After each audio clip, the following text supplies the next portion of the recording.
ஜம் ஆன்மீக அன்பர்களுக்கு வணக்கம்.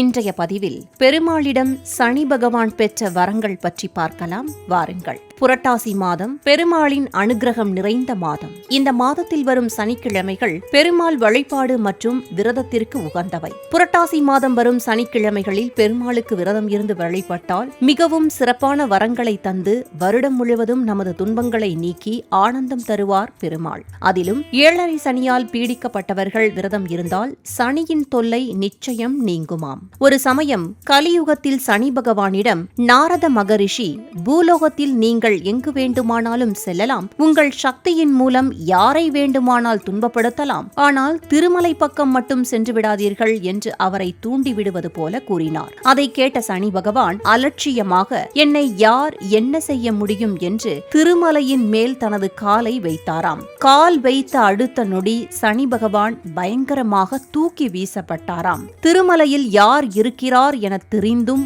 மற்றவரை துன்பப்படுத்தி இன்பம் காணும் சனி பகவானே துன்பப்பட்டு நடுநடுங்கி தன்னையும் படைத்து வழிநடத்தும் மகாவிஷ்ணுவே இங்கு திருவேங்கடவனாக இருப்பதைக் கண்டு அவர் பாதம் பணிந்து மன்னிப்பு கேட்டார். கோபம் தணிந்த பெருமாள் சனி பகவானிடம், என்னையே நினைத்து வாழும் என்னுடைய பக்தர்களுக்கு நீ எந்த துன்பமும் கொடுக்கக்கூடாது என்ற நிபந்தனையுடன் அவருக்கு மன்னிப்பு வழங்கினார்.